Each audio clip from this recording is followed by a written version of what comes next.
Just sort out the lights.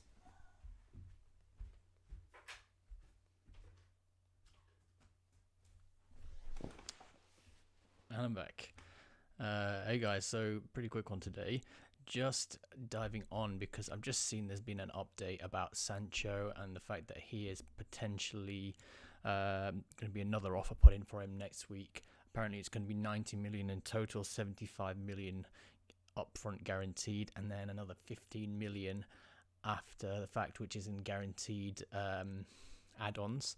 I think that was what it was said anyway. That was from one of the sources. I think it was the Mirror or someone, but it doesn't really matter because it's always, just media briefs. And that kind of got me to thinking again, kind of what's gone wrong in this transfer window for United. And basically what it's come down to is kind of what I put as the title today. United have just seriously misplayed their transfer cards.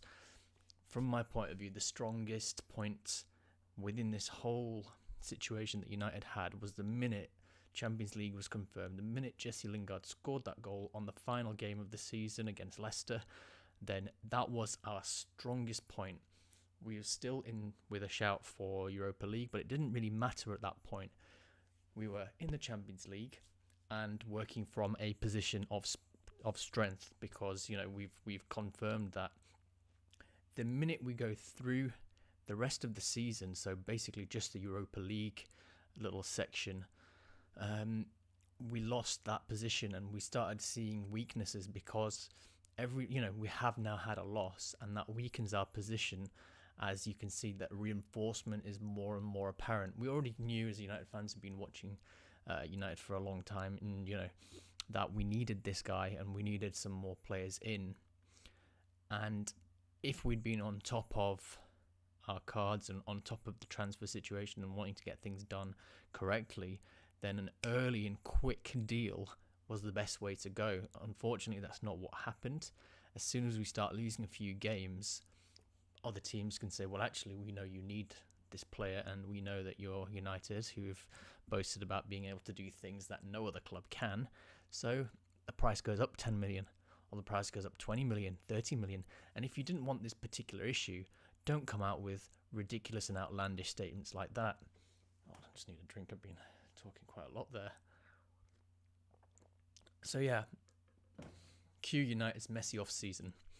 And some of it was United's fault and some of it was no fault. Obviously, you can't envisage things like the Maguire incident happening. And of course, it wasn't his fault anyway. I think anyone who's looked into the case is very, very dubious and skeptical of the official position of the Greek police. It does sound very, very ridiculous, and I won't be surprised if that just gets thrown out. And then obviously you're not going to think about, you're not thinking, oh yeah, well, our best midfielder's going to get for coronavirus and, going to come back with a couple of days to spare before the season starts, in the case of Paul Pogba. And obviously the Greenwood position, whilst his own fault, he shouldn't have been in that squad. And I'm sure he'll learn from that.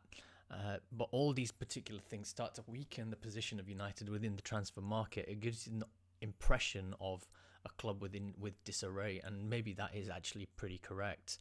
And that's kind of shown through and in the way that other clubs have dealt with our kind of transfer strategy. We're hearing a lot of things from people like Patrice Evra, Matt Judge not picking up his phone. I think he's just a liability. No matter how good you are at financial XYZ, when you're dealing with people, transfers is all about people at the forefront, because you're dealing with football men in football jobs. And then the lawyers and numbers guys come in afterwards, obviously, to deal with the actual paperwork. United are going in with the financials first and thinking about the people at no point, actually. So I think that's really, really apparent. The longer United wait, the stronger and more apparent the need for reinforcements kind of becomes. And obviously, selling clubs, like I said, are going to stick to their guns. And like I said, that's the problem when you have bankers, accountants running these things and not football people.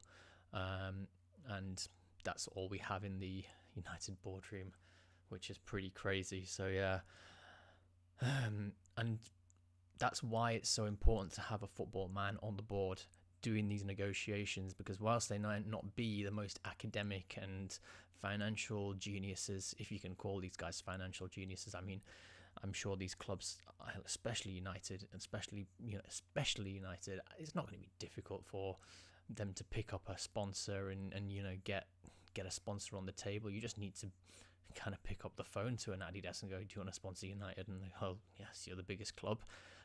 We can definitely do something here. So it's not a huge shock or anything like that when you get a big deal as the biggest club in the UK. So yeah, but the difference is when you have football people, they have an emotional quotient, an emotional intelligence, which you're able to connect with people on a more visceral level, on a real level. And that means, when we go into these negotiations and you're speaking to an actual real person, not some financial robot from London, then you've got something in common with these guys and you can make something happen just because you're a likable person. From my point of view, the guys who are doing these transfers and are just not likable at all in any way. And having those football people understand every manager wants, or every club wants, things done early so you can bed people into a squad, so you can have things prepared. And if you need to bring in a replacement for someone, you can do it early and you can get them in and ready and used to everything. So that's kind of a huge issue, and I don't think these financial guys get it. And this is why United have got such a poor reputation in the transfer market, as well as not picking up the phone to people, which is just rude, frankly. Yeah, that's pretty much in the same way that bankers showed a disrespect to ordinary people during the financial crisis and the subprime mortgage lending scandal. I think the same sort of theme runs rife through United's boardroom and dealings with the transfer market. I think it's a bit of a disease, this arrogance, and it really needs to be stripped from the club if we're going to become successful again. I think that's pretty much my thoughts on the matter. Let me know if you guys agree. If you do, hit the like button. If you disagree, hit the dislike button. Get a bit of a consensus. Do you think we need Sancho? Or would you rather us split that 90 million, which is apparently available, and go for 330 or 40 million options, which maybe gives us a few more numbers? I'm a bit split on the matter. I think Sancho is perfect for United and would do a huge job for us. But in a season where we're going to have little to no rest, is it better to have 3 more players the level of Donny van de Beek who are able just to slot in and rotate things? It's something that I've been mulling in my mind, and I'm not quite sure which way I lean at the moment. But it's very interesting to see what's going to happen. Hopefully we'll get the Tellers deal over the line as well. It looks like it's getting a little closer, although I wouldn't be shocked if Ed Woodward managed to screw things up again, or Matt Judge managed to screw things up again. Hopefully we'll see a good outcome towards the end of this transfer window, and we'll get at least 2 of these transfers over the line. My preference would be for 3, actually. I think we need a centre-back to replace Lindelof if we aren't going to promote from within. And backup or competition for Luke Shaw is vital. And, of course, just a right winger. Obviously, Sancho being the number 1 winger on the planet from my point of view. I don't think there's a right winger out there who is anywhere near his level. Would be perfect for us.